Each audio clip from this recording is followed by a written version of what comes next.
Download aplikasi Tarbiyah Sunnah di handphone Anda. Tersedia di Google Play dan App Store. Bismillahirrahmanirrahim. Assalamualaikum warahmatullahi wabarakatuh.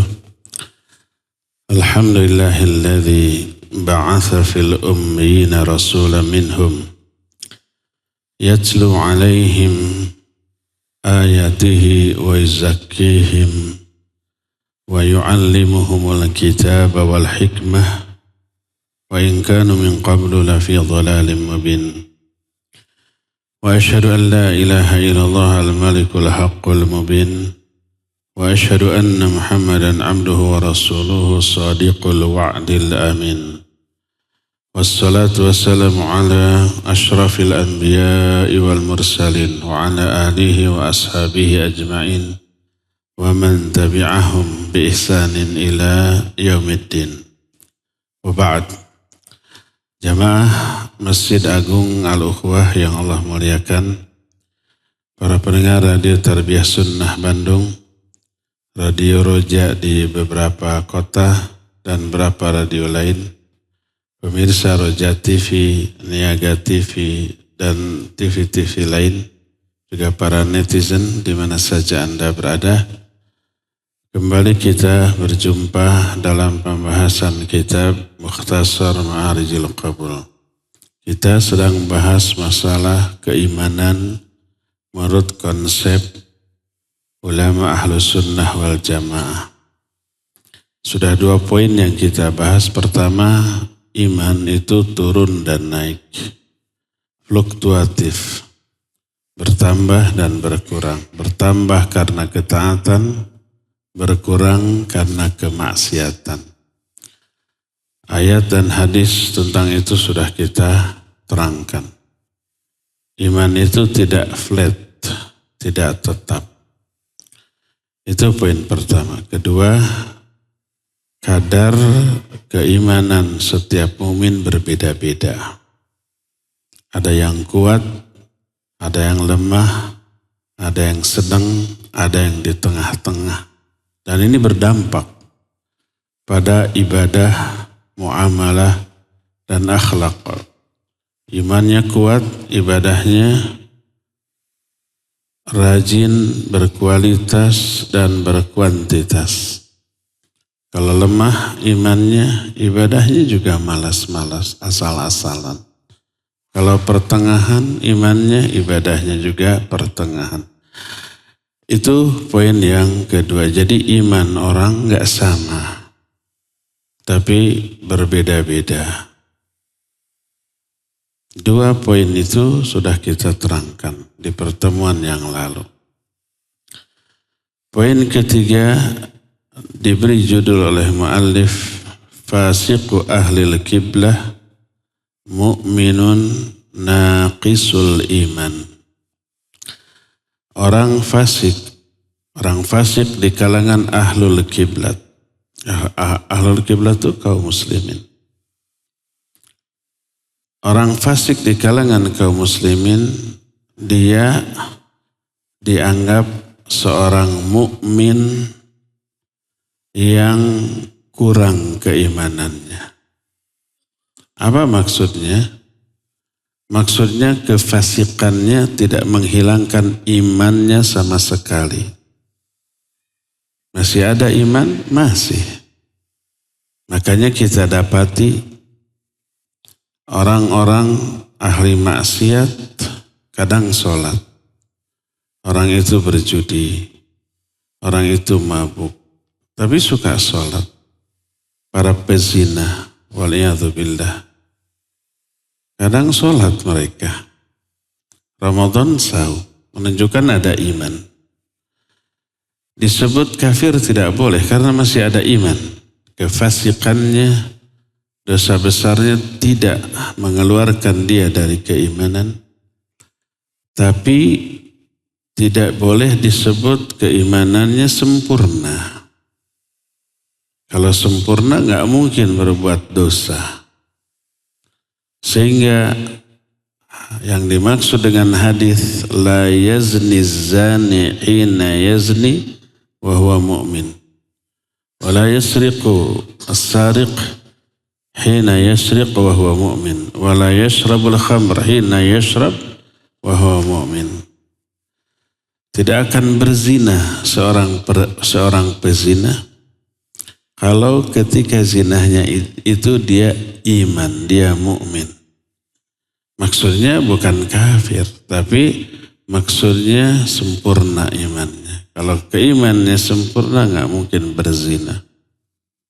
Dan tidak akan mencuri seorang pencuri kalau ketika mencuri imannya sempurna. Dan tidak akan mabuk orang yang mabuk kalau ketika mabuknya dia imannya sempurna. Ada iman tapi kurang. Sehingga terjerumus ke dalam kefasikan. Jadi orang mukmin yang berdosa besar dia tetap disebut mukmin dengan keimanannya tapi fasik dengan dosa besarnya.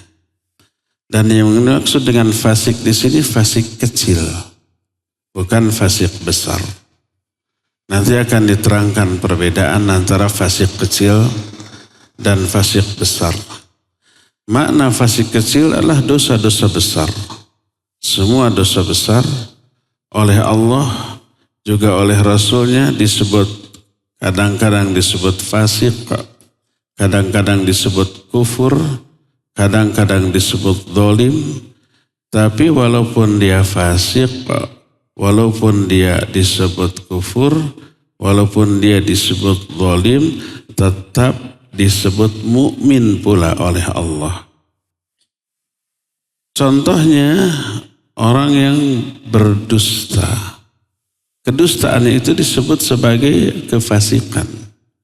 Allah berfirman dalam Al-Hujurat ayat 6, Ya ayyuhalladzina amanu in ja'akum fasiqum binaba'in fatabayyanu. Ya orang-orang yang beriman, bila datang kepadamu orang fasik membawa berita.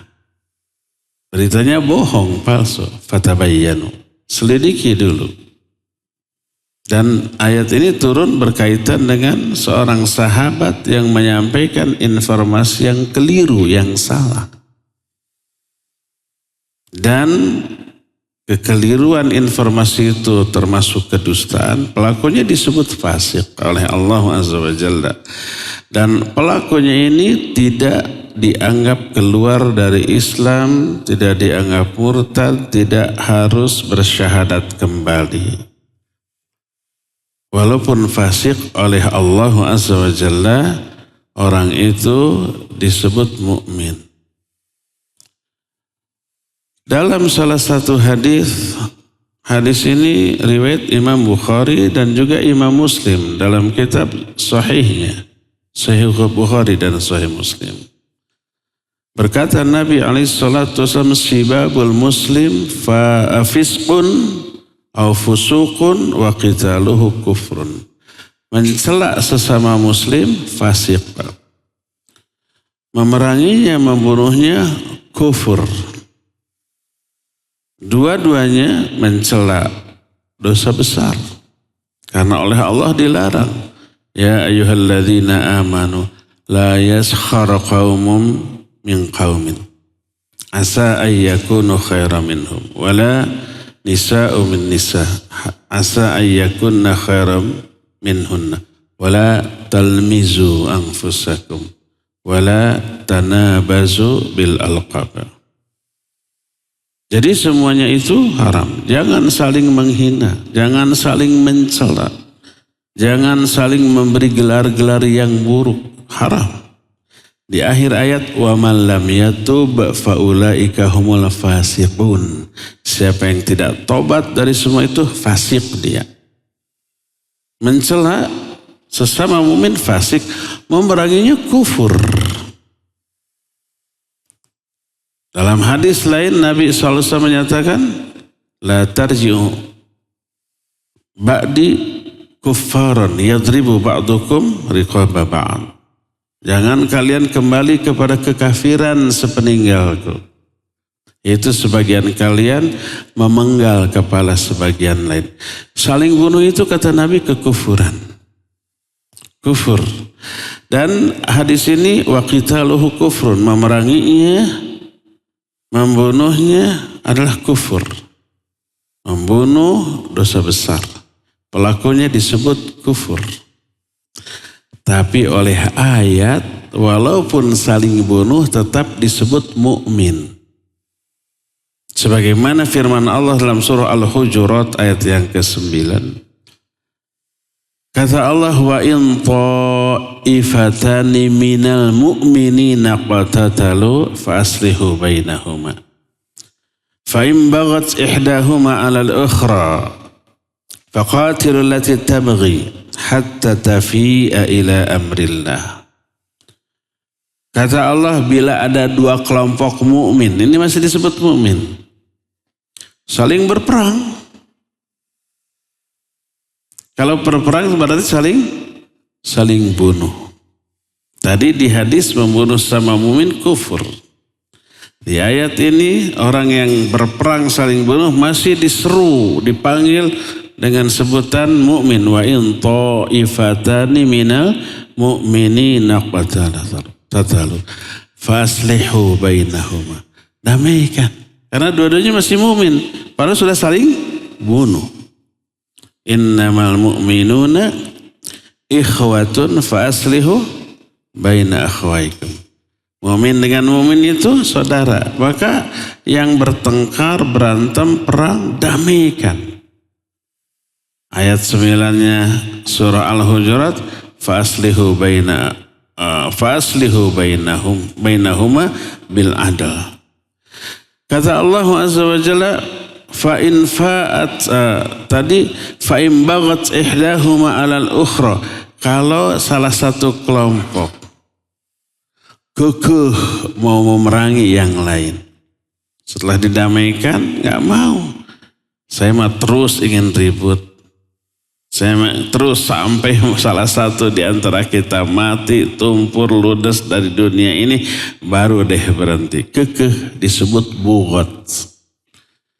Fa'im baghat ihdahuma 'alal ukhra faqatilul lati tabi. Perangi yang bughat tadi, yang enggak mau damai tadi, perangi. Diperangi, tapi mereka tetap muslim. Kalau diperangi berarti dibunuh ya? Ya iya, ini bukan peperangan. Bukan perang-perangan pakai pedang-pedangan yang bodoh-bodohan, yang dari kayu, bukan. Benar. Fa in baghat ihdahuma 'alal ukhra faqatilul lati tabghi. Perangi orang yang bughat tadi, yang enggak mau damai tadi, sampai kapan? Hatta tafi'a ila amrillah. Sampai mereka kembali kepada agama Allah, sampai mau damai lagi. Fa in fa'at, kalau sudah kembali, faslihu bainahuma bil adl. Damaikan di antara keduanya dengan adil. Jadi dalam hadis bunuh-bunuhan disebut kafir, dalam ayat yang bunuh-bunuhan disebut mukmin. Bertolak belakang enggak? Enggak. Siapa yang mengatakan hadis tadi bertolak belakang dengan ayat ini, otak dia yang membenturkan dua keterangan wahyu yang sahih ini. Padahal tidak bertolak belakang, malah memberi penjelasan yang lebih detail sebagaimana nanti akan diterangkan. Demikian juga ayat tentang qisas. Orang yang membunuh dan yang dibunuh masih dianggap mukmin oleh Al-Quranul Karim. Sebagaimana firman Allah Azza wa Jalla Al-Quran dalam surah Al-Baqarah 178. Kata Allah, ya ayyuhalladzina amanu kutiba alaikumul qisasu fil qatla. Al-hurru bil hurr wal amdu bil amdu wal untha bil untha faman ufiya lahu min akhihi syai'un fattiba'un bil ma'ruf wa ada'un ilaihi bi ihsan. Hai orang-orang yang beriman, telah diwajibkan bagi kamu qisas dalam hal pembunuhan. Kalau yang dibunuhnya hamba, balasannya hamba lagi. Kalau orang merdeka lagi. Laki lagi, wanita lagi. Begitu terus. Tapi siapa yang memberi maaf, maka itu lebih baik. Tidak menuntut qisas. Nah, jadi dalam hadis lain Nabi SAW menyebut dua orang yang saling bunuh-bunuhan disebut saudara kalian. Kata Nabi SAW, unsur akhauka zaliman au madluman. Kata Rasul SAW, bantu tuh saudara kalian, baik yang berbuat zalim ataupun yang menjadi korban kezaliman, yang dizalimi. Para sahabat menjawab, hadzal zalim fa kaifa al-mazlum. Kalau hadzal mazlum fa kaifa al-zalim. Ini menolong orang yang dizalimi, kita paham. Bagaimana menolong orang zalim? Masa dibantu untuk berbuat zalim kepada pihak lain, kan nggak boleh. Kata Nabi SAW, cegah dia dari kezalimannya. Itu cara membantunya. Bukan membantu ikut mukulin. Bukan membantu ikut menzalimi pihak korban. Bukan. Cegah. Dengan mencegahnya, menolong dia dari murka dan azab Allah Azza wa Jalla. Lihat bagaimana Allah Azza wa Jalla menyebut mukmin kepada orang-orang yang melakukan dosa-dosa besar seperti membunuh, seperti mencela gitu ya, seperti memerangi. Itu dosa-dosa besar, pelakunya oleh Allah Azza wa Jalla masih disebut dengan sebutan mukmin. Apakah ini bertolak belakang? Tidak, tentu saja tidak bertolak belakang. Bagaimana cara memadukannya atau cara mengkompromikannya? Para ulama kemudian merinci sehingga ayat dengan hadis yang seperti bertolak belakang itu menjadi proporsional. Mereka menyatakan istilah kufur, istilah fasik, istilah zalim, istilah munafik, bahkan istilah syirik itu ada dua jenis, besar dan kecil. Fasik kecil, kufur kecil, syirik kecil, nifak kecil, zalim kecil. Ada lagi yang besar. Apa beda yang besar dan yang kecil? Kalau yang besar, syirik besar, kufur besar, nifak besar, zalim besar, termasuk fasik besar, ini adalah yang mengeluarkan pelakunya dari Islam, murtad dia. Syirik besar seperti menyembah kepada Allah, tapi menyembah juga kepada selain Allah. Pelakunya murtad, keluar dari Islam. Kalimat tauhid yang menjadi dasar keislamannya hancur dengan perbuatan syiriknya. Kalimat tauhid adalah la ilaha illallah. Tidak ada sembahan yang lain selain Allah. Dia nyembah selain Allah, gugur sudah. Hancur tauhidnya. Maka dia keluar dari Islam. Itu kalau syirik besar. Adapun kalau syirik kecil seperti riya, seperti sum'ah, seperti ujub. Dan ada beberapa perbuatan lain yang dikategorikan syirik kecil. Seperti bersumpah dengan menyebut nama selain Allah. Itu kufur atau syirik tapi yang kecil. Kata Nabi SAW, man halafa bi ghairillah faqad asyraka au kafara. Siapa yang bersumpah dengan menyebut nama selain Allah, dia sudah syirik atau sudah kufur. Kecil. Pergi ke dukun, syirik. Syirik kecil. Tidak keluar dari Islam. Tidak murtad dari Islam. Ya. Demikian juga kufur. Ada kufur besar, ada kufur kecil. Kufur besar keluar dari Islam. Contohnya siapa? Contoh orang yang mengingkari salah satu saja di antara rukun iman dan rukun Islam. Rukun iman ada 6, diingkari satu aja. Nggak iman kepada takdir, kufur sudah. Nggak iman kepada malaikat, kufur. Walaupun dia ahli ibadah. 5 rukun iman yang lain diyakini, 1 diingkari, kufur dia. Atau mengingkari salah satu di antara rukun Islam yang 5. Yang 4, syahadat, sholat, saum, zakat, diyakini, diimani, diamalkan dengan hebat. Haji diingkari. Dia bisa kufur walaupun ahli ibadah. Ini kufur besar. Pelakunya keluar dari Islam.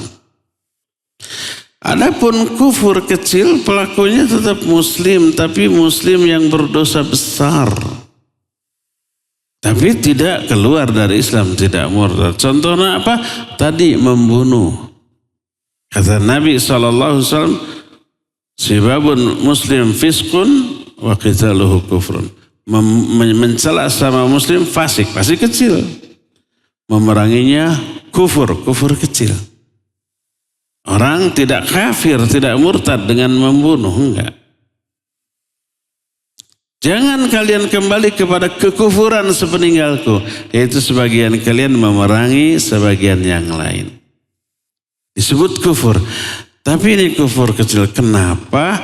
Karena walaupun disebut kufur kecil, pelaku pembunuhan oleh Allah tetap disebut mukmin. Al-Hujurat ayat 9 tadi. Wa in ta'ifatani minal mu'minina qatatalu fa aslihu bainahuma. Kalau ada 2 kelompok mukmin saling berperang, damaikan. Maka ketika perang sesama mukmin benar-benar terjadi seperti kasus perangnya golongan Ali bin Abi Thalib dengan Muawiyah. Dua-duanya mukmin. Tapi dua-duanya berperang, saling bunuh. Iya, saling bunuh. Maka mereka tidak keluar dari Islam, tidak murtad, karena Allah tetap menyebut dengan sebutan mukmin. Apakah dua-duanya berdosa? Tidak. Dua-duanya bisa berpahala. Loh kok bisa saling bunuh, saling berperang, saling mencabut nyawa, tapi dua-duanya berpahala. Ya, kalau didasarkan pada ijtihad. Ali bin Abi Thalib radhiyallahu an berijtihad, dia yang benar memangku jabatan kekhalifahan, yang tidak taat, yang tidak mengakui bugot, dan bugot itu wajib secara syar'i diperangi. Memeranginya ibadah. Berdasarkan ijtihad ini diperangi. Dengan asumsi, dengan keyakinan melaksanakan syariat. Membunuh bisa bernilai ibadah? Iya, kalau ada alasan syar'i. Seperti hakim menjatuhkan hukuman mati kepada seorang yang memang harus dihukum mati. Qisas, umpama dia membunuh seorang, ditangkap, kemudian disidang, harus dibunuh lagi. Hakim yang memutuskan, Al-Gojo sebagai eksekutornya. Al-Gojo itu berdosa apa berpahala? Berpahala melaksanakan syariat Allah. Hakimnya berpahala apa berdosa? Berpahala karena menerapkan aturan Allah Azza wa Jalla. Itu membunuh tapi berpahala. La yahillu damu mri'in muslim illa bi ihdath thalath. Tidaklah halal darah seorang muslim kecuali dengan salah satu di antara 3 perkara. Pertama, ats-tsayyibuz zani. Orang yang pernah menikah lalu berzina. Baik masih punya pasangan, masih punya suami, masih punya istri, ataupun sudah janda dan duda, terjerumus ke dalam perzinahan, halal darahnya. Tapi dengan prosedur. Tidak lantas ini ada yang berzina langsung gabres-gabres ditusuk mati. Enggak boleh. Tangkap dulu, setorkan ke hakim, disidang. Nanti dicari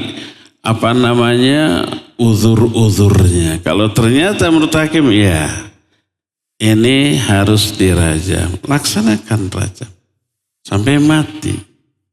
Hakimnya berpahala karena menerapkan syariat Allah. Orang yang melemparnya berpahala karena melaksanakan syariat Allah. Yang pertama, ats-tsayyibuz zani. Terus yang keduanya, selain ats-tsayyibuz zani adalah orang yang membunuh qisas. Dan yang ketiga adalah orang yang murtad dari ajaran Islam. Disebut kharaja an dini al-mufariqul jamaah, keluar dari agamanya, keluar atau melepaskan diri dari jamaah. Hadis ini sahih riwayat Imam Muslim. Dan hadis ini disalahfahami dan disalahterapkan oleh sekelompok orang.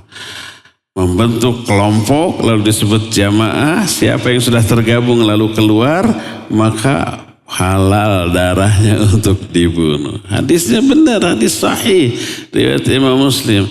Lalu salahnya di mana? Istidlalnya, penerapannya, pemahamannya, interpretasi, penafsiran dari hadis ini yang keliru.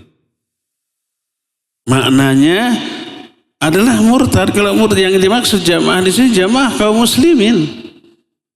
Al-Quran dan As-Sunnah sebagai sumber kebenaran. Man kana alal haqqi fahuwa jamaah wa in kana wahidah.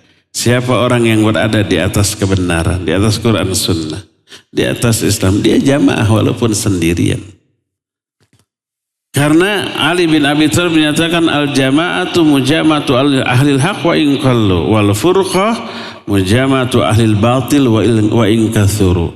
Jamaah itu berkumpulnya orang-orang di atas kebenaran walaupun sedikit. Adapun firqah berkumpulnya orang di atas kebatilan walaupun banyak. Jamaah atau firqahnya sesuatu tidak dilihat seberapa banyak pengikutnya, enggak. Tapi seberapa benar nilai yang mereka pegang. Nah inilah yang disebut dengan jamaah Islam dan kaum muslimin. Sehingga makna al-mufariqul jamaah, memisahkan diri dari jamaah, murtad. Man baddala dinahu faqtulu. Siapa orang yang mengganti agamanya dari Islam kepada yang lain, bunuh dia.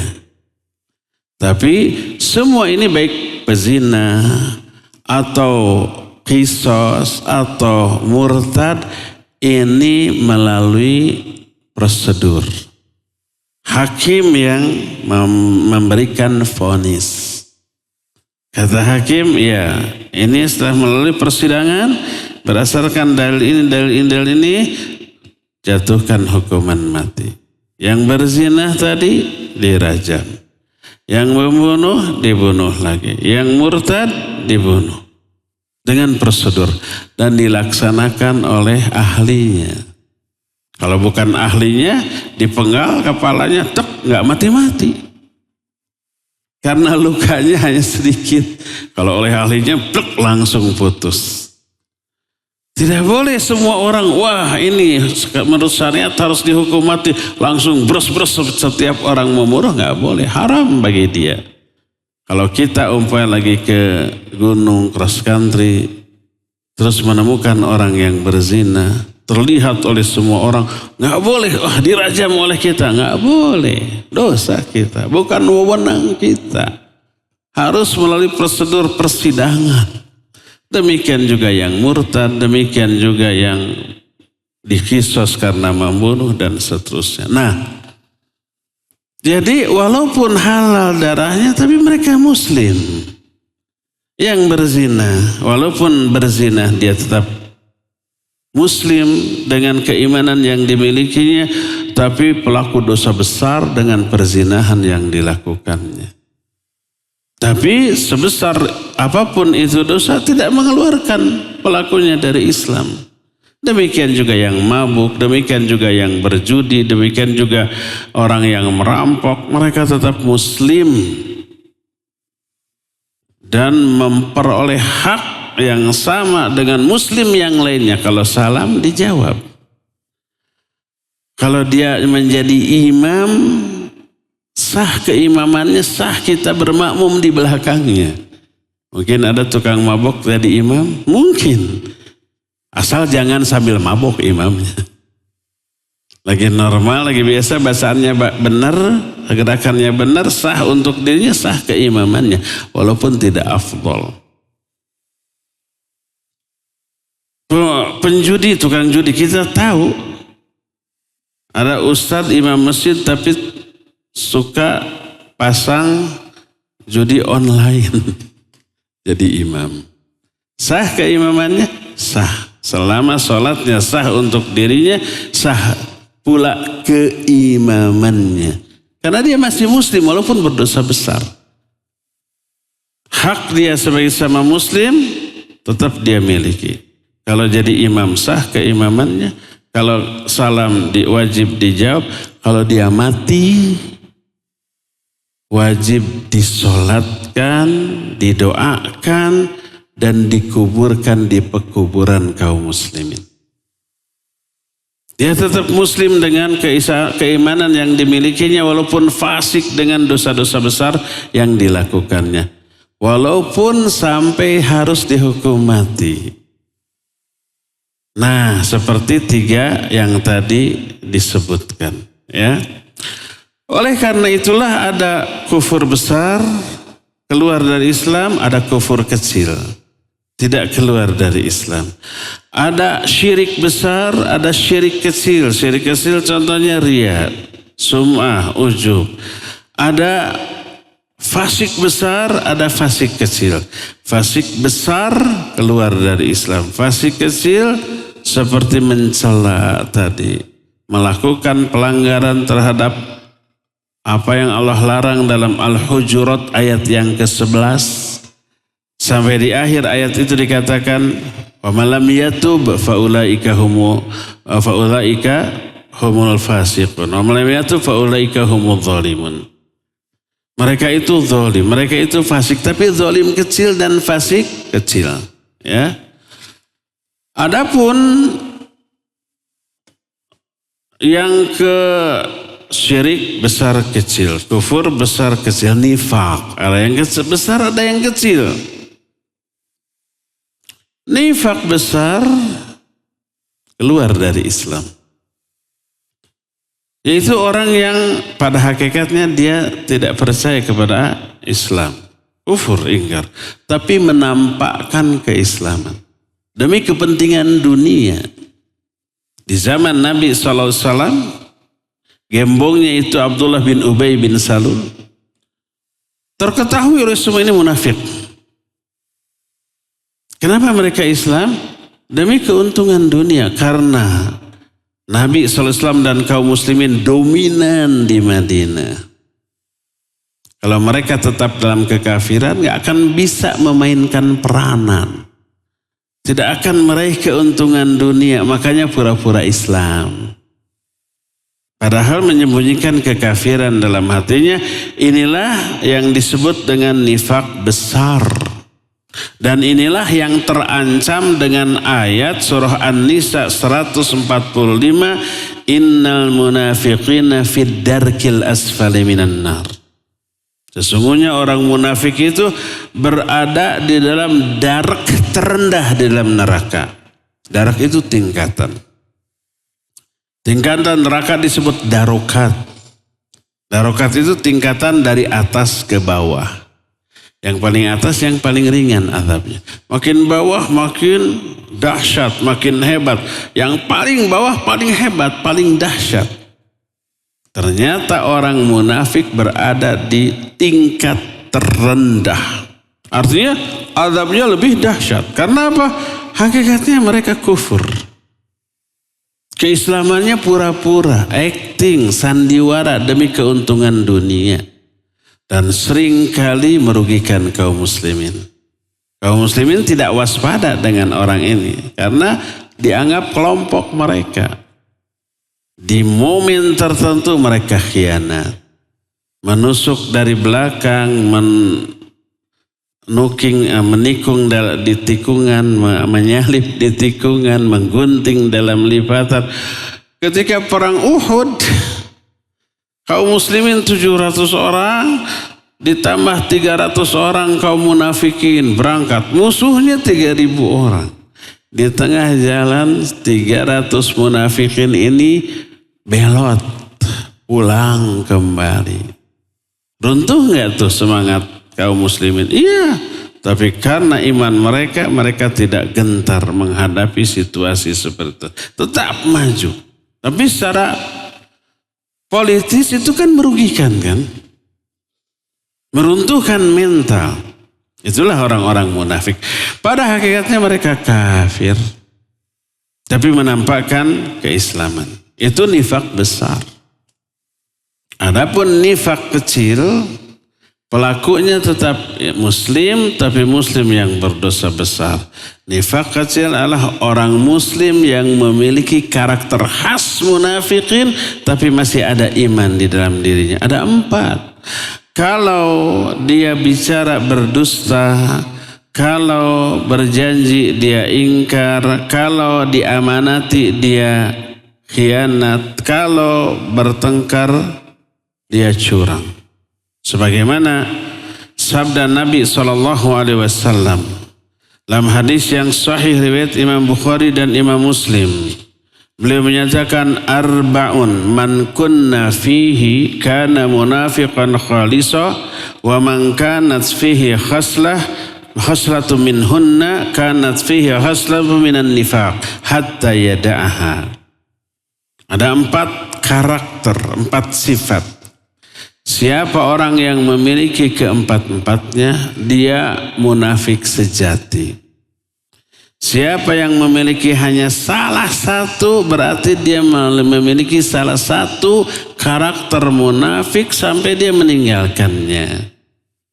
Apakah keempat itu? Idza haddatsa kadzaba. Kalau dia bicara dusta. Wa idza ahada ghadara, kalau dia janji dikasih kepercayaan amanat dia khianat. Wa idza wa'ada akhlafa, kalau berjanji ingkar. Wa idza khasama fajara, kalau bertengkar dia curang. Ada enggak di kalangan kaum muslimin suka sholat, saum Ramadannya full, sudah haji berkali-kali, zakatnya keluar, suka ngaji, tapi melakukan keempat karakter munafik? Ada nggak di sini yang suka berdusta? Ada. Ada yang janji tapi ingkar?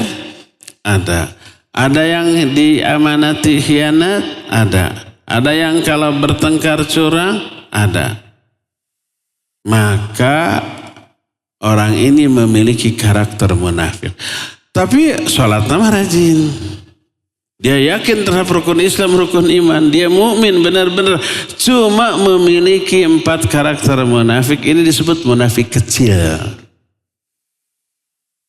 Dia tetap muslim, tapi muslim yang berdosa besar. Maka orang muslim yang punya karakter munafik ini tidak boleh ditembak dengan ayat 145 dari surah An-Nisa bahwa sungguhnya orang munafik berada di neraka tingkatan yang paling bawah. Munafik kamu, nerakanya paling bawah kamu. Ini mah untuk munafik besar, bukan munafik kecil. Nah, semuanya itu kata muallif, fahadhil khisal kulluha nifaqun amali la yakhruju minad din illa idza sahibahu nifaq al-i'tiqadi. Inilah semua perkara tadi disebut nifaq kecil atau nifaq amali. Kalau nifak besar diistilahkan dengan nifak i'tiqadi.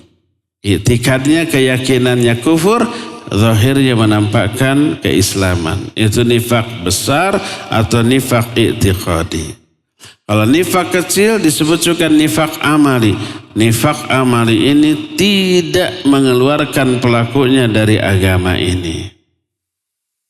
Inilah keyakinan ulama-ulama ahlus sunnah wal jamaah.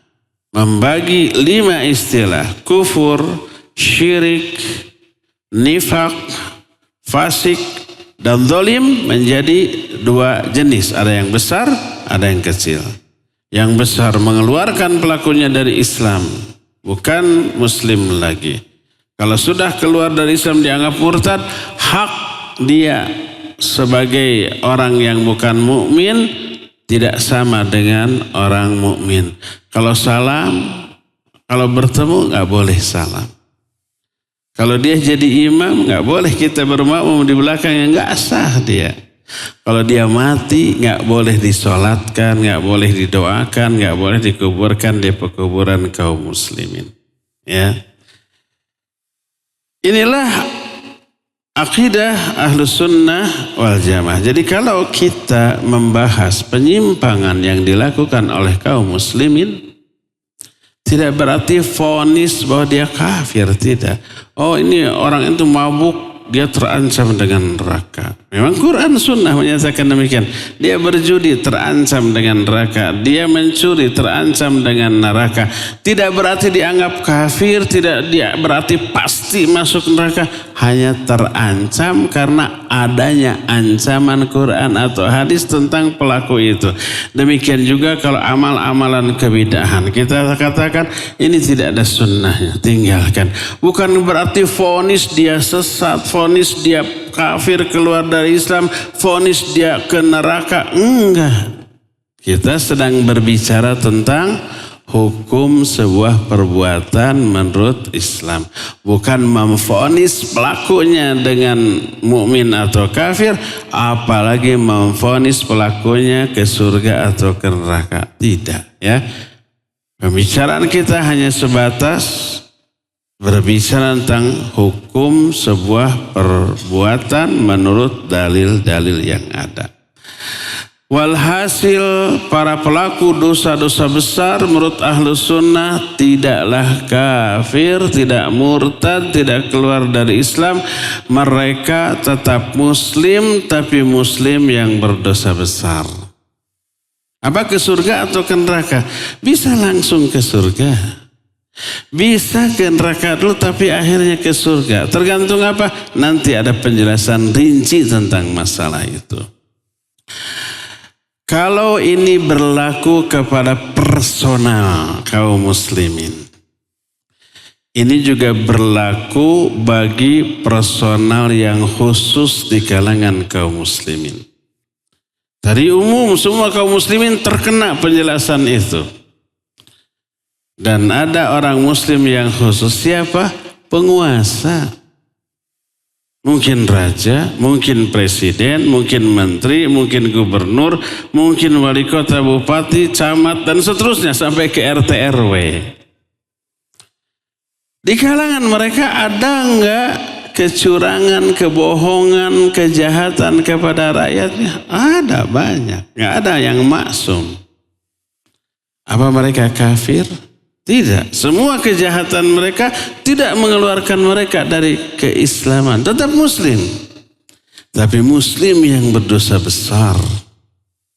Tapi sebagai muslim, semua hak dia sebagai seorang muslim wajib kita tunaikan. Doakan kebaikan.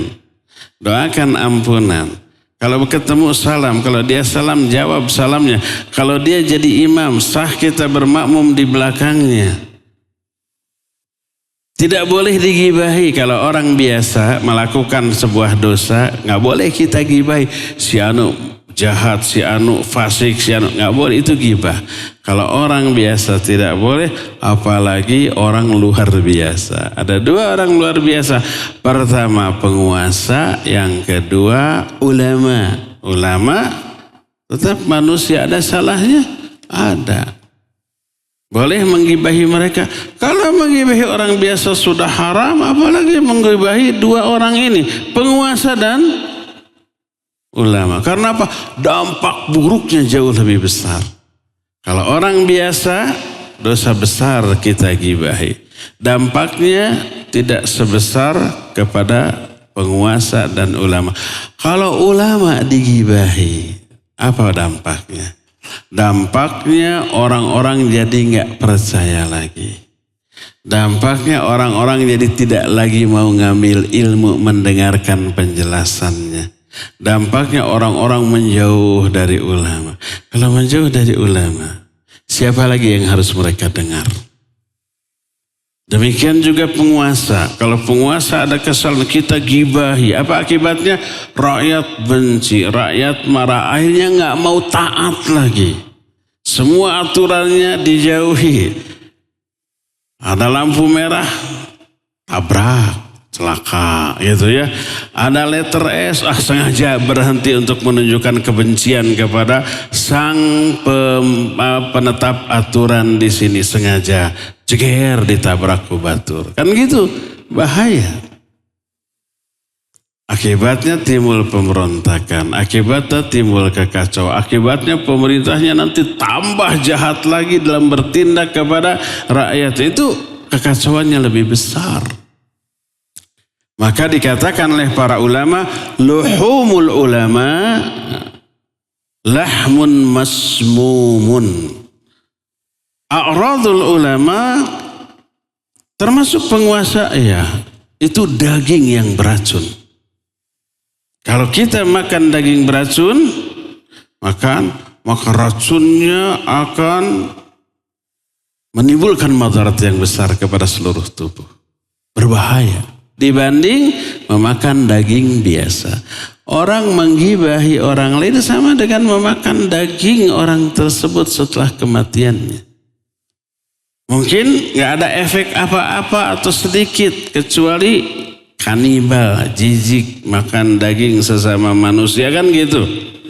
Allah menyatakan, wala yaghtab ba'dukum ba'd ayuhibbu ahadukum ayyakula lahma akhihi maitan fakarihtum. Jangan sebagian kalian menggibahi sebagian yang lain. Suka enggak kalau kalian memakan daging bangkai saudara kalian yang sudah mati? Pasti kalian tidak suka. Kanibal. Ini daging orang biasa. Daging ulama dan penguasa lebih bahaya karena beracun. Begitu dimakan, maka seluruh tubuh terkena dampaknya. Maknanya menggibahi ulama dan penguasa atas kesalahan mereka, dampak buruknya lebih besar kepada semua aspek dan semua kalangan. Dan keharamannya lebih besar.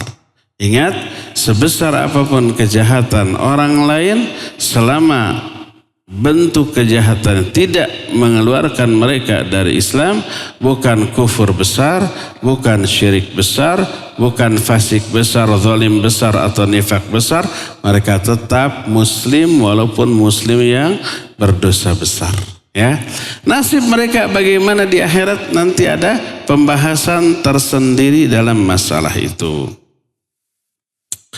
Berkata muallif selanjutnya, wa ammal khawarij faqalat, adapun khawarij mereka berkata, al musirru ala kabirah min zina au syurbil khamar au riba kafirun murtadun kharijun minad dini bil kulliyah la yusalla alaihi wa la yudfanu fi maqabiril muslimin wa huwa mukhalladun fin nari abada. Adapun khawarij menyatakan, siapa orang yang terus menerus di atas dosa besar, seperti terus-menerus berzina, terus-menerus mabuk, terus-menerus berjudi, terus-menerus makan riba, mereka kafir, keluar dari Islam, tidak boleh disolatkan, tidak boleh dikuburkan di pekuburan kaum muslimin, dan kekal di dalam neraka selama-lamanya. Ngeri ya khawarij ini. Pelaku dosa besar dianggap kafir. Kalau ini diterapkan, mereka bisa mengkafirkan diri mereka sendiri loh. Ada nggak di kalangan kita yang terbebas dari dosa besar? Nggak ada. Setiap kita pernah berdusta, setiap kita pernah bergibah, setiap kita pernah mencela orang lain, setiap kita mungkin ada durhaka kepada orang tua. Itu semua dosa besar loh. Kalau pelaku dosa besar dianggap kafir, nggak ada seorang pun muslim di alam jagat raya ini. Nggak ada seorang pun yang maksum. Dan ini ngeri. Apa akibatnya? Akibatnya kalau orang yang melakukan dosa besar kafir dianggap halal darahnya, hartanya. Boleh dibunuh, membunuhnya dianggap ibadah. Boleh diambil hartanya dan mengambil hartanya dianggap halal dan ibadah. Bayangkan. Ngerampok, menipu, mencuri dianggap ibadah. Membunuh dianggap ibadah. Ya, inilah keyakinan Khawarij yang berbahaya. Wa qalatil Mu'tazilah, berkata kalangan Mu'tazilah, al-uswat laisu mu'minin wa laisu kafirin walakin nusammihim fasiqin faja'alul fusuq manzilah bainal manzilatain. Mu'tazilah menyatakan orang mukmin yang berdosa besar, ahli maksiat dari kalangan kaum muslimin, mereka bukan mukmin, bukan kafir.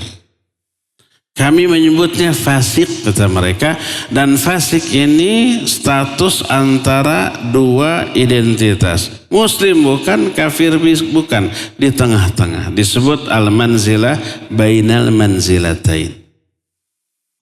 Tapi mereka tidak berbicara bagaimana perlakuan kepada orang mukmin yang berdosa besar itu di dunia. Apa kalau mati dalam keadaan demikian disolatkan atau tidak? Kalau dia bertemu salam apa tidak? Kalau orang tadi jadi imam sah apa tidak? Tidak ada pembahasan di kalangan orang Mu'tazilah tentang hal itu. Kalau ahlu sunnah jelas, orang mukmin yang berdosa besar dia tetap muslim. Dosa besarnya tidak mengeluarkan dia dari Islam. Kita wajib salam, kita wajib bermakmum kalau dia jadi imam, kita wajib mensolatkan kalau dia mati dan seterusnya. Ya, kalau Khawarij jelas semuanya kafir, nggak boleh disolatkan, nggak boleh dikuburkan di pekuburan kaum muslimin. Nah, kalau Mu'tazilah tawakuf. Orang ahlu sunnah menyatakan orang mukmin yang berdosa besar di akhirat mungkin langsung ke surga. Mungkin ke neraka dulu tapi akhirnya ke surga. Enggak ada yang abadi di neraka. Kalau Khawarij di akhirat pelaku dosa besar neraka selama-lamanya abadi. Bagaimana Mu'tazilah? Mu'tazilah memandang orang muslim yang berdosa besar sama dengan Khawarij kekal di dalam neraka selama-lamanya. Berbeda kan tiga golongan ini? Ahlu sunnah ini yang benar sesuai dengan Quran sunnah. Khawarij menyimpang secara ekstrim. Mu'tazilah dekat-dekat dengan Khawarij. Ada satu kelompok lagi.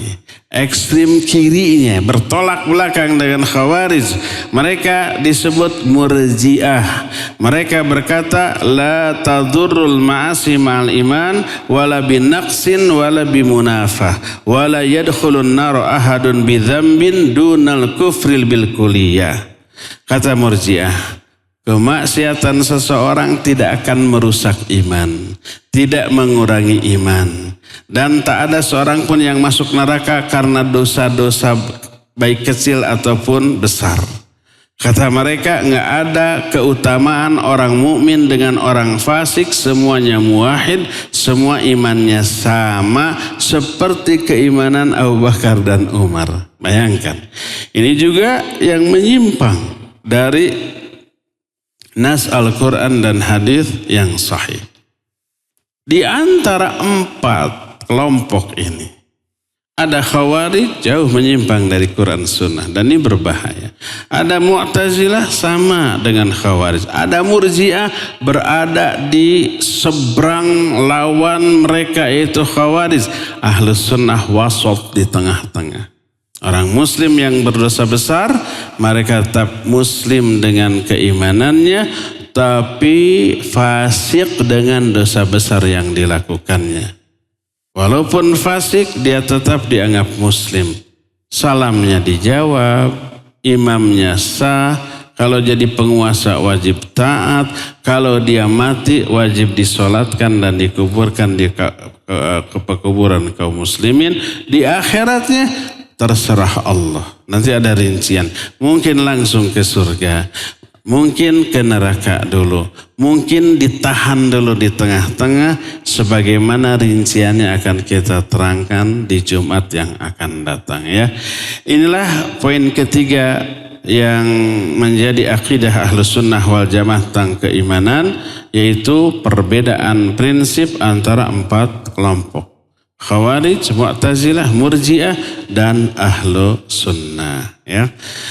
Nanti Jumat depan kita akan menjelaskan bagaimana kalau orang yang muslim berdosa besar, apa ke surga, apa ke neraka. Nanti akan kita jelaskan di Jumat yang akan datang. Sekarang cukup sampai di sini dulu dan kita masih punya sisa waktu untuk bertanya jawab. Seperti biasa khusus hari Jumat, dipersilakan kepada Abu Lukman di studio Radio Roja Cilengsi untuk memandu tanya jawab dengan pendengar dan pemirsa. Wa sallallahu ala nabiyina Muhammadin wa ala alihi wa ashabihi wasallam. Silakan. Baik Ustaz, kita angkat pertanyaan pertama melalui pesan WhatsApp. Semoga Allah menjaga Ustaz dan kita semua. Izin bertanya Ustaz, jika ada orang yang sakitnya menimbulkan gangguan untuk orang yang ada di sekitar, sehingga menghindari ibadah yang dilakukan bersama kaum muslimin seperti sholat id, kajian di masjid, dan membatasi bermuamalah kecuali untuk darurat saja, dengan posisi sebelum bisa memberikan manfaat menjaga diri dari menimbulkan mudarat. Apakah hal seperti ini sesuai dengan syariat atau melanggar Ustaz? Mohon nasihatnya. Tafadhol Ustaz. Barakallahu fiik. Kita tahu salat berjamaah wajib bagi laki-laki. Bermuamalah dengan sesama kaum muslimin, tetangga, kawan-kawan dianjurkan. Nabi SAW menyatakan, Al-mu'minul ladzi yukhalitun nas wa yasbiru ala adahum khairu minal mu'minil ladzi la yukhalitun nas wa lam yasbir ala adahum. Seorang mukmin yang berinteraksi dengan manusia dan sabar atas gangguan mereka itu lebih baik dari seorang mukmin yang tidak gaul dan tidak sabar atas gangguan mereka. Kita disuruh gaul, disuruh bermuamalah dengan sebaik-baik muamalah ya. Itu hukum asal. Kecuali apabila dia ada uzur dalam arti dia punya penyakit menular ke orang lain. Dengan makna seperti yang pernah kita terangkan tentang penularan. Kita dilarang mendekati orang yang memiliki penyakit taun. Dan itu berdekatan dengan mereka menjadi penyebab nanti kita terkena dikasih oleh Allah penyakit taun tersebut. Maka ada larangan apabila kamu berada di suatu daerah yang di sana ada penyakit taun, jangan kamu keluar. Dan apabila kamu mendengar ada penyakit taun di suatu daerah, jangan kamu memasukinya, mendatanginya. Nah ini larangan ini berlaku tidak hanya untuk penyakit taun tapi yang sejenis. Seperti kemarin, beberapa tahun lalu ada COVID-19. Ada virus corona. Siapa yang berdekatan dengannya bisa terkena, apalagi bersentuhan dengannya. Akibatnya apa? Akibatnya kita menghindari orang-orang yang terkena virus corona ini. Termasuk tidak boleh ke masjid, iya. Bahkan bukan hanya masjid, Masjidil Haram, Masjid Nabawi ditutup. Haji ditutup. Jangan sampai menjadi ajang terkenanya orang dengan penyakit tersebut. Ya, Hadis menyatakan la dharara wala dirara. Tidak boleh memberi madarat dan tidak boleh juga dimadaratkan oleh orang lain. Maka adanya perintah untuk sholat berjamaah, untuk bergaul, di saat yang bersamaan ada larangan memberi madarat. Maka kalau kasusnya seperti ini, dahulukan larangan. Daf'ul mafasid muqaddamun alal jalbil masalih. Menolak madarat harus lebih didahulukan daripada meraih manfaat. Salat berjamaah meraih manfaat, bergaul meraih manfaat. Tapi ketika itu dilakukan ada madarat, maka hindarkan.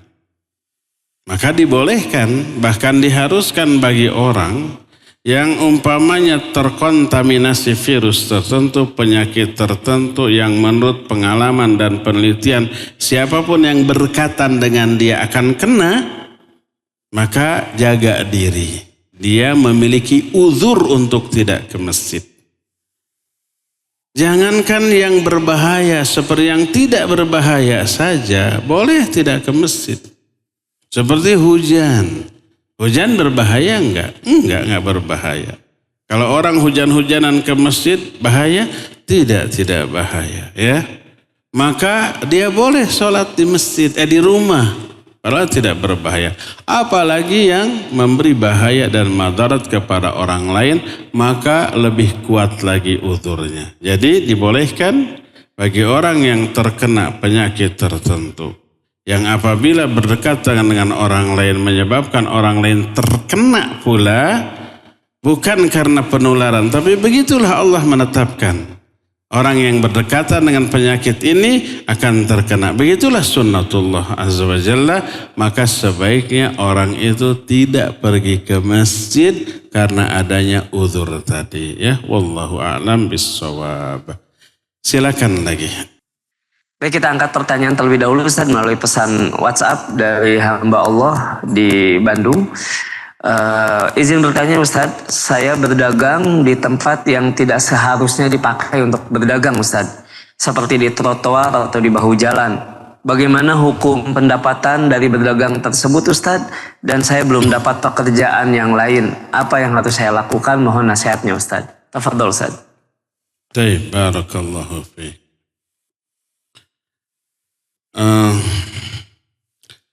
Terus terang ini pertanyaan yang berat. Konsekuensinya secara sosial. Trotoar itu hak para pengguna jalan. Bukan untuk berdagang. Siapa yang berdagang di trotoar para terlarang menurut aturan pemerintah. Yang berkuasa, pertama, dia tidak taat kepada pemerintah. Melanggar larangan. Yang kedua, merampas hak orang lain.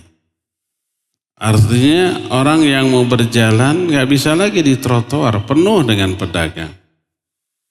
Apa dampaknya? Dampaknya orang berjalan di pinggir jalan raya, di aspal. Kesabat motor, mobil celaka. Penyebabnya apa? Para pedagang memenuhi trotoar. Karena tanpa izin menggunakan fasilitas umum, melanggar larangan, maka perbuatan itu dikategorikan haram dari dua sisi. Sisi pertama, melanggar larangan penguasa. Sisi kedua, mengambil hak orang lain, para pejalan kaki. Bukan satu, dua, puluhan. Kalau bukan hukum berdagangnya, tapi berdagang di tempat itunya, ya. Berdagangnya halal. Kalau perbuatan tersebut haram, haram pula hasil dari perbuatan tersebut. Hadis riwayat Imam Al-Baihaqi dengan sanad yang hasan menyatakan, Innallaha idza harrama syai'an harrama thamana. Sesungguhnya Allah kalau mengharamkan sesuatu, haram pula keuntungan dari sesuatu itu. Minuman keras haram, berjualan minuman keras haram, keuntungan dari itu haram. Mencuri haram, hasil mencuri haram. Berjudi haram, hasil berjudi haram. berdagang di tempat terlarang, merampas hak orang haram, maka hasilnya juga tetap haram, tidak boleh. Ya. Terus solusinya gimana? Dagang tapi di tempat yang boleh. Emangnya cuma trotoar? Kan enggak, banyak ya. Bisa jalan-jalan, asongan ya. Bisa umpah di tempat yang dibolehkan berdagang di sana. Bisa menyewa tempat, butuh modal, ya iyalah namanya juga usaha ya. Semoga Allah Azza wa Jalla memberikan jalan keluar dan kemudahan bagi saudara-saudara kita yang ingin berjualan. Semoga Allah mudahkan untuk mendapatkan rezeki yang halal dan Allah mudahkan untuk memperoleh tempat yang layak dan tidak merampas hak siapapun. Wallahu a'lam bissawab. Silakan lagi Adyar. Jazakallahu khairan Ustaz atas jawaban dan nasihatnya. Dan untuk berikutnya Ustaz, pertanyaan masih melalui pesan WhatsApp dari Hadi di Bekasi. Pertanyaannya Ustaz, apakah sah sholat jika kita bermakmum kepada orang yang memiliki pemahaman Mu'tazilah, Jahmiyah atau Khawarij bahkan Qadariyah Ustaz? Mohon nasihatnya Ustaz. Tafadhol Ustaz. Barakallahu fiik. Salah satu di antara penyimpangan yang dilakukan oleh kaum muslimin bukan hanya penyimpangan amali.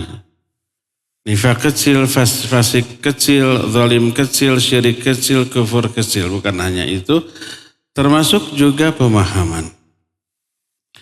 Pemahaman tersebut melahirkan keyakinan yang bid'ah. Lahirlah beberapa istilah di kalangan para ulama. Istilah ini menggambarkan penyimpangan kaum muslimin dalam masalah akidah. Seperti adanya Mu'tazilah, adanya Khawarij, adanya Asy'ariyah, adanya Al-Maturidiyah, adanya Al-Qadariyah, adanya Al-Jabriyah, adanya Murji'ah dan seterusnya. Dan ini rincian penjelasan dari hadis iftiraqul ummah, sataftariku hadhil ummah ala 73 firqah kulluha finnar illa wahidah wa hiya al-jamaah. Qila wa mal jamaah? Qal ma ana alaihi al-yawma wa ashabi. Umatku itu akan terpecah menjadi 73 golongan. Beliau menyebut umatku, berarti muslim, berarti tidak keluar dari Islam. Umatku terpecah menjadi 73 golongan. Semua masuk neraka. Padahal muslim. Maksudnya terancam dengan ancaman neraka. Bukan vonis. Sama dengan orang muslim berjudi. Terancam dengan neraka. Sama dengan pemabuk terancam dengan neraka. Ini orang yang menyimpang akidahnya terancam dengan neraka. Kulluha finnar. Semua masuk neraka. Ini ancaman. Illa wahidah, kecuali satu. Wahya al-jamaah, yaitu jamaah. Ditanya apa itu jamaah? Ma ana alaihi al-yawma wa ashabi, yaitu orang yang berada di atas jalan hidup yang aku jalani pada hari ini beserta para sahabatku. Jalan hidup Nabi dan para sahabat, itu jamaah. Siapa yang mengikuti sunnah Nabi dan para sahabat, itu jamaah. Dan itulah al-firqatun najiyah, kelompok yang selamat. Yang 72 golongan terancam dengan neraka, tapi masih muslim. Tapi Nabi tidak merinci apa saja 72 golongan ini. Lalu muncul inisiatif dari para ulama, siapa sih 72 golongan yang masuk neraka ini? Lahir beberapa kitab tentang hal itu. Di antara Imam Asy-Syahrustani menyusun kitab Al-Milal wan Nihal.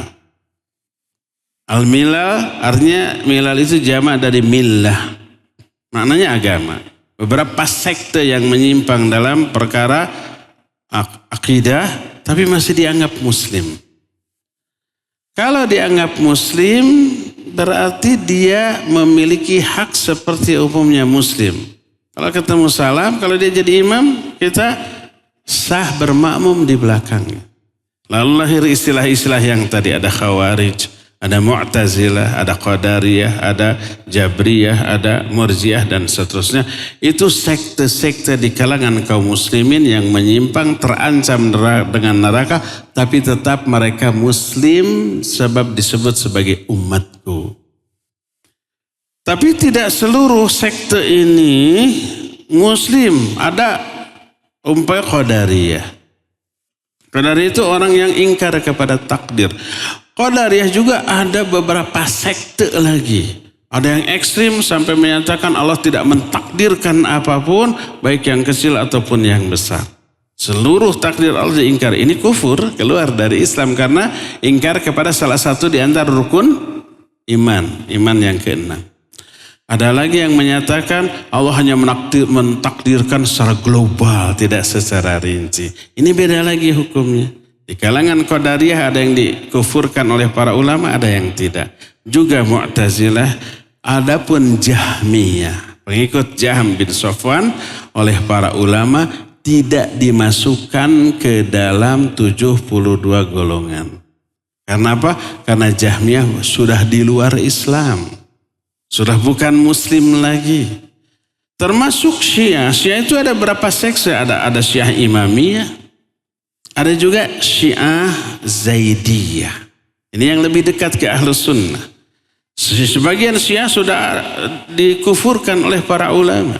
Sehingga Abu Bakar Jabir Al-Jazairi pernah ditanya, apakah orang Syiah sudah murtad?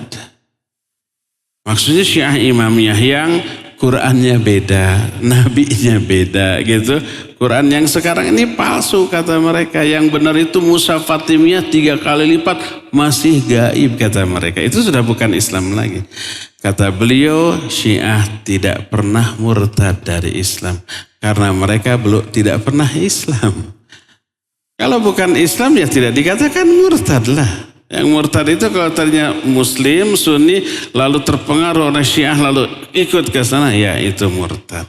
Tapi kalau dalil lahir sudah seperti itu, mereka tidak murtad karena mereka tidak pernah Islam. Ada sekte tertentu yang dianggap kufur, ada sekte Syiah tertentu yang masih dianggap Muslim. Walhasil ini ada rincian, ya. Tapi secara umum Mu'tazilah, Khawarij masih di kalangan golongan kaum muslimin. Penyimpangan yang mereka lakukan tidak mengeluarkan mereka dari Islam, sehingga mereka memiliki hak-hak seperti umumnya kaum muslimin. Salamnya dijawab, kalau sakit silakan dilayat, kalau dia menjadi imam kita sah bermakmum di belakangnya, kalau dia mati tetap disolatkan dan dikuburkan di kuburan kaum muslimin. Wallahu a'lam bishawab. Cukup ya sampai di sini. Insyaallah kita akan jumpa kembali melanjutkan kajian ini hari Jumat yang akan datang. Subhanakallahum bihamdik asyhadu an la ilaha illa anta astaghfiruka wa atubu ilaik. Walhamdulillahirabbil alamin. Wassalamualaikum warahmatullahi wabarakatuh.